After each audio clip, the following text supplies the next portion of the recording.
নমস্কার সকলকে, আপনাদের স্বাগত জানাই আমাদের গুজরাট ভ্রমণ সিরিজের পঞ্চম পর্বে। আজকের ভিডিওতে আমরা আপনাদের ঘুরে দেখাবো আহমেদাবাদের ইসকন মন্দির। আগের পর্বে আপনারা দেখে নিয়েছিলেন আমরা গিয়েছিলাম দ্বারকাতে। সেখানে আমরা দ্বারকাধীশ মন্দির, সমুদ্র নারায়ণ মন্দির, এছাড়া দ্বারকা বিচ কিন্তু ঘুরে নিয়েছিলাম। সেই ভিডিওটা না দেখে থাকলে আই বাটনে ক্লিক করে কিন্তু দেখে নিতে পারেন। আজকের ভিডিওতে আমরা আপনাদের দেখাবো আমাদের দ্বারকার থেকে আহমেদাবাদ ফেরার বাসের জার্নি এবং বিকেলবেলা ইসকন মন্দির ঘুরতে যাওয়ার এক্সপিরিয়েন্স। সুতরাং ভিডিওটা স্কিপ না করে শেষ পর্যন্ত দেখবেন। ভিডিওটি ভালো লাগলে লাইক করে দেবেন এবং কমেন্টে জানাবেন আপনারা কে কোথা থেকে ভিডিওটি দেখছেন। আগের ভিডিওতে ধন্যবাদ জানাই সন্দীপা দাসকে আমাদের ভিডিওতে কমেন্ট করার জন্য। এছাড়া সাবস্ক্রাইব করে আমাদের চ্যানেলের পাশে থাকবেন। তো চলুন শুরু করা যাক আজকের ভিডিও। দ্বারকা থেকে ফেরার বাস ছিল আমাদের রাত 9টার সময়। আমরা অভিবাসের মাধ্যমে বুক করে নিয়েছিলাম এবং এই বাসের টিকিটের ভাড়া পড়েছিল 1200 টাকা। আমরা উঠে পড়েছি আমাদের এসি স্লিপার বাসে।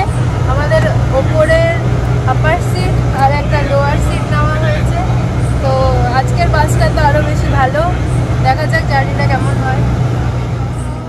আগের দিনের বাস জার্নির তুলনায় এইবারের বাস জার্নিটা কিন্তু আমাদের বেশি কমফোর্টেবল মনে হয়েছিল। এই জন্যই হয়তো টিকিটের প্রাইসটাও এই বাসের একটু বেশিই ছিল। যাই হোক, বাসের জার্নি ভালো হওয়ার জন্য সেটা কিছু মনে হয়নি। আপনারা তো এখন বাসের ভেতরটা দেখতেই পাচ্ছেন। আমাদের বাস কিন্তু একদম রাইট টাইমে রাত 9টার সময় ভদ্রকালী চক থেকে ছেড়ে দিয়েছিল। দ্বারকা থেকে আহমেদাবাদ যেতে কিন্তু আমাদের সময় লেগেছিল প্রায় 9 থেকে 10 ঘন্টা মতো। তো দেখা যাক বাকি জার্নিটা কেমন হয়, আপনারা সাথে থাকুন।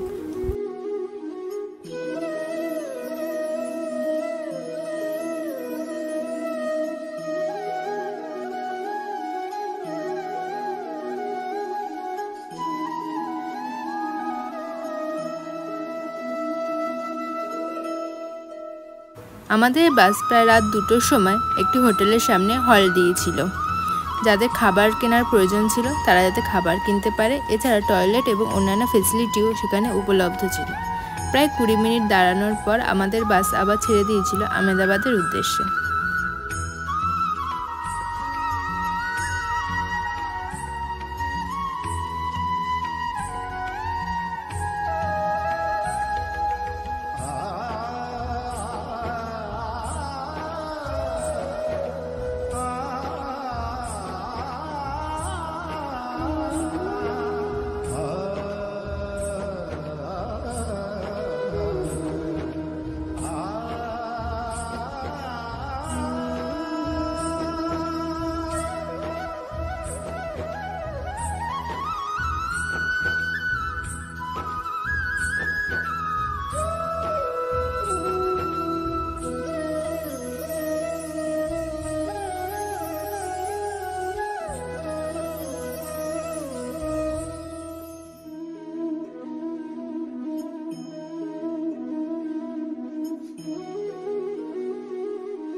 ভোরের আলোতে সবরমতী নদী দেখতে কিন্তু খুবই ভালো লাগছিল।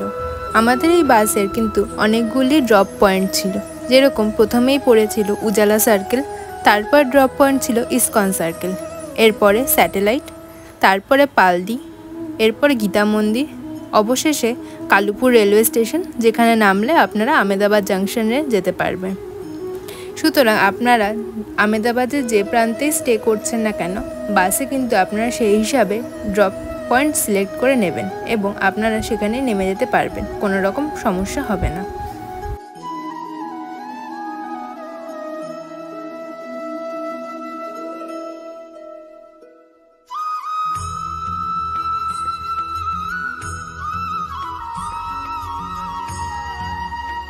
প্রায় ভোর 6:30টার সময় আমাদের বাস নামিয়ে দিয়েছিল আমেদাবাদ জাংশনের সামনে।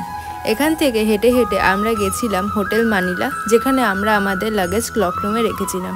সেখান থেকে লাগেজ কালেক্ট করে আমরা আবার হোটেলে চেক ইন করি এবং দুপুরে লাঞ্চ করে কিছুটা রেস্ট নিয়ে বিকেলবেলা বেরোই ইসকন মন্দির দেখতে। তখন ঘড়িতে বাজে প্রায় 6:30। আমরা উবেরের মাধ্যমে একটি অটো বুক করে নিয়েছিলাম। অটোতে 3 জনের ভাড়া নিয়েছিল 50 টাকা মতো। এরপর বাইরের আলোতে মন্দিরটা ভালো করে দেখে আমরা ঢুকে পড়লাম মন্দিরের ভেতরে। বাইরে থেকে মন্দিরটা কিন্তু দেখে ছোট মনে হলো, ভেতরের স্পেস কিন্তু অনেকটাই বড় এবং খুবই সুন্দর করে সাজানো। নিজের চোখে না দেখে কিন্তু বিশ্বাসই করা যায় না, এতটা সুন্দর। আপনারাও কিন্তু আমাদের সাথে থাকুন এবং দেখতে থাকুন। জয় শ্রীকৃষ্ণ। আজকে আমরা আমাদের আমেদাবাদ ট্যুরে চলে এসেছি অন্য একটা ডেস্টিনেশনে। আজকে আমরা আপনাদের ঘুরিয়ে দেখাবো আমেদাবাদ শহরে অবস্থিত ইসকন মন্দির। এই ইসকন মন্দির কি করে পৌঁছাবেন, এছাড়া এখানে কি কি পরিষেবা উপলব্ধ রয়েছে, সমস্ত জানতে কিন্তু আমাদের ভিডিওটা পুরোটা আপনাদের দেখতে হবে। ভিডিওটা শেষ পর্যন্ত দেখে ভালো লাগলে একটা লাইক করে দেবেন এবং সাবস্ক্রাইব করে আমাদের পাশে থাকবেন। আপনারা যদি প্রথমবারের জন্য আমাদের চ্যানেলে এসে থাকেন তাহলে বলে রাখি, আমি হলাম আভা, আপনারা দেখছেন আভা বিশ্বাস ব্লগস। তো চলুন শুরু করা যাক আজকের ভিডিওটা।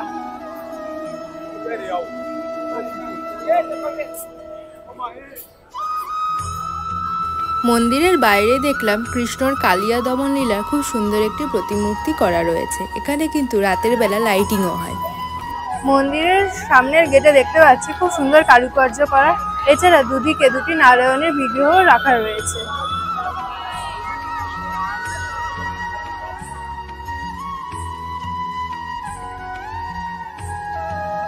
মন্দিরের ঢোকার মুখে দেখতে পেলাম রাখা রয়েছে এই রাধা মাধব ধাম মন্দিরের একটি সময়সূচি।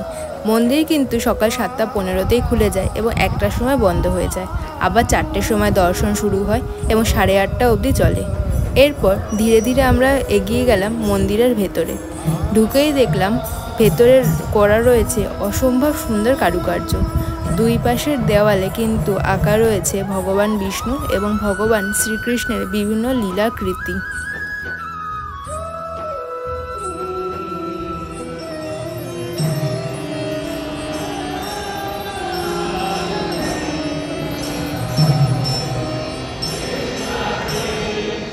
শ্রীল প্রভুপাদজিকে প্রণাম করে আমরা চলে এলাম মূল মন্দিরের গর্ভগৃহে।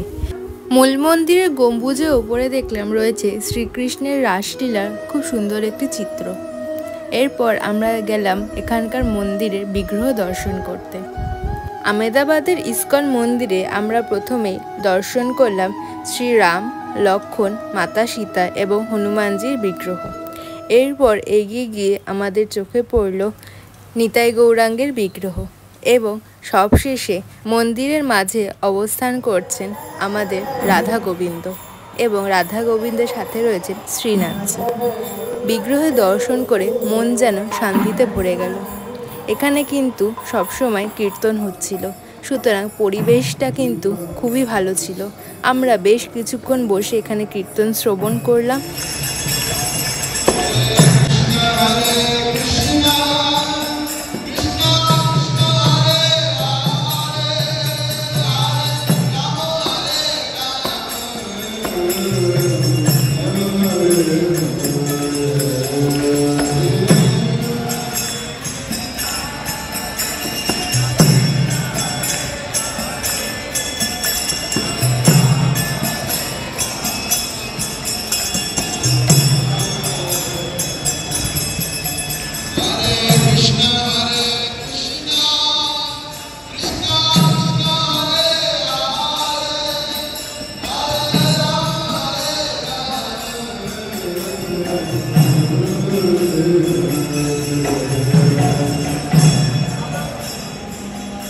এরপর আমরা গেলাম মন্দিরে পরিক্রমা করতে করতে নজরে পড়ল দেয়ালের প্রত্যেকটা জানলার চারিপাশে কিন্তু রয়েছে ভগবান শ্রীকৃষ্ণের লীলার চিত্রপট।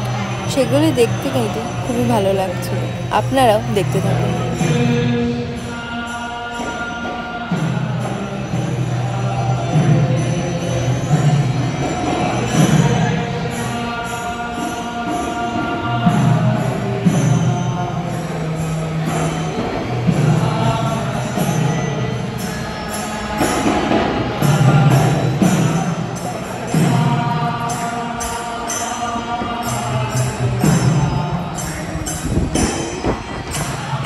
মন্দির পুরো ঘুরে দেখতে দেখতে লক্ষ্য করলাম শুরু হয়ে গেছে সন্ধ্যা আরতি। আপনারা আমাদের সাথে দর্শন করে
বাইরে প্রসাদ দিচ্ছিল, নিয়ে আসলে হতো না?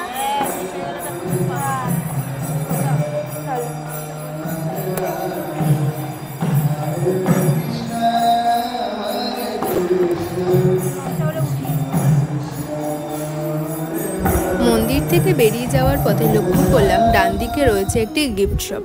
আমরাও ঢুকে পড়লাম গিফট শপের ভেতরে কি কি পাওয়া যাচ্ছে দেখার জন্য। ঢুকে প্রথমেই লক্ষ্য করলাম রাখা রয়েছে অনেক ধরনের ধর্মীয় বই। এরপর কিন্তু রয়েছে পুজোর সামগ্রীর স্টল। এখানে আপনারা পেয়ে যাবেন ধূপকাঠি, অগুরু, চন্দন, গোপীচন্দন, এছাড়া আরও অনেক ধরনের পুজোর সামগ্রী।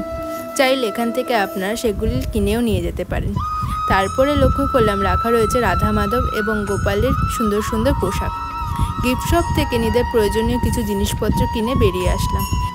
এরপর মন্দির থেকে বেরোনোর পথে লক্ষ্য করলাম এখানে রয়েছে একটি মিষ্টির দোকান। সেখানে কিন্তু দেশি গরুর দুধ থেকে বিভিন্ন ধরনের মিষ্টি এবং রাবড়ি পাওয়া যাচ্ছিল।